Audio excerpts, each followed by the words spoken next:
Welcome to video 41. So we have a create payment method, but we actually need to update our checkout.php to call this method.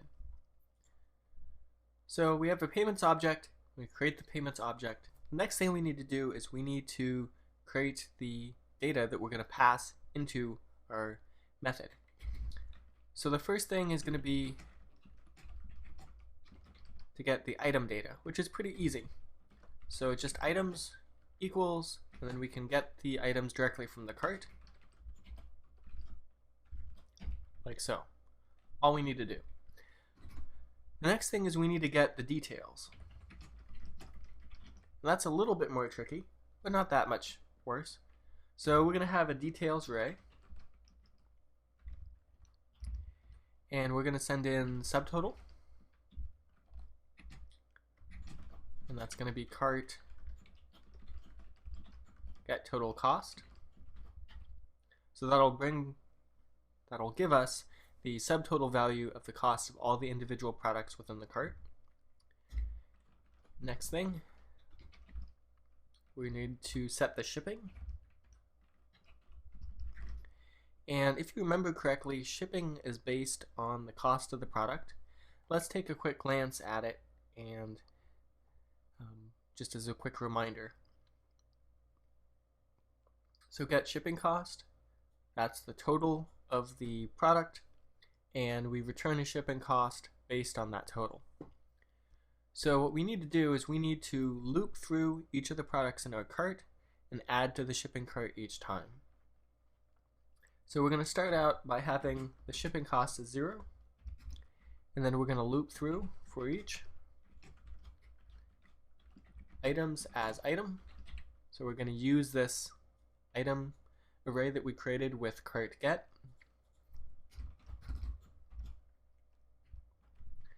So in that case, we're going to do details shipping plus equals. So we're automatically adding to the shipping every single time. And we're going to do cart get shipping cost.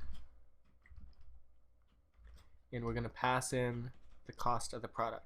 So item price. So by the time that finishes looping, we'll have the final cost of shipping.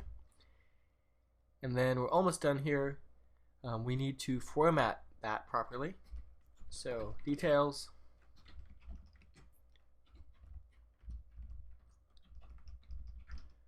shipping equals, and then we're going to use the same number formatter we've used elsewhere.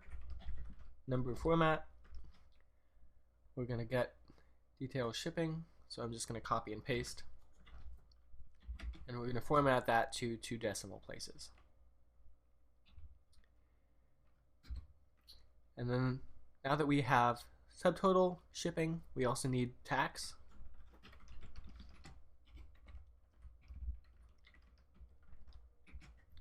And we're going to number format that as well. And the tax is going to be details subtotal multiplied by our shop tax. And that's the constant we set within our init.php. So we're going to format that to 2 decimal places as well. And then the last thing we need to set is the complete total. So details total. And that's going to be number format as well. Again, to 2 decimal places. And that's going to be the combination of all the individual costs. So it's going to be cost of the subtotal plus the cost of shipping plus the cost of tax.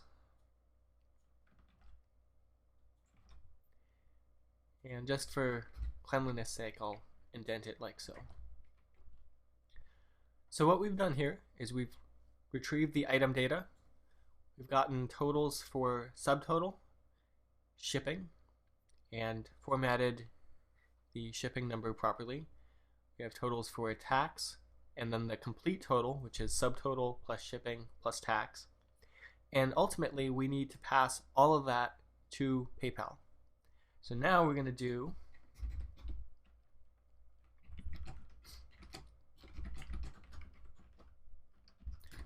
create an error variable, error equals, and we're going to do payments, create payment, and we're going to pass in our items and our details. So with all this information that was just set, we're calling create payment. If there is an error message of some sort, this method is going to return that in our error variable. And in that case, if error doesn't equal null, we want to set an alert.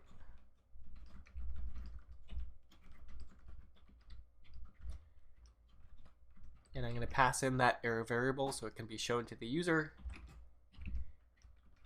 And it's going to be, the alert is going to be of type error message.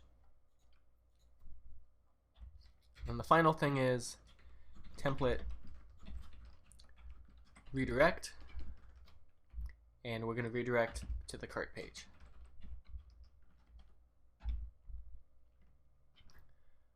So that should cover it for that step 2 of the process. So to go over it one more time, the user comes from the cart, they hit the checkout button, it goes to this page, it makes sure that post is set, and if it is, it includes our payments object, creates that object, gets our item data, our detail data, and attempts to send it to PayPal. If there's an error message, it's going to display it. Otherwise, if you take a look at the create payment function, at the end of this, it's going to automatically redirect to PayPal for payment. So the last thing we need to do now is do a quick test. Ideally, everything works great, but perhaps I have a typo in here somewhere, so let's check and see what we have. So let's go back to our main shopping cart. We have an item in the cart. Let's go check out. Click the Pay with PayPal button. And it's doing all the processing, and it looks like we're being sent to the PayPal sandbox. So you'll notice here we have a computer monitor properly inserted within the cart. We have our item total, our tax, our shipping, and all that comes out to the 366.24 value. So if I go back, you'll see that all matches up with what we had in our shopping cart. So great, that's step 2 complete.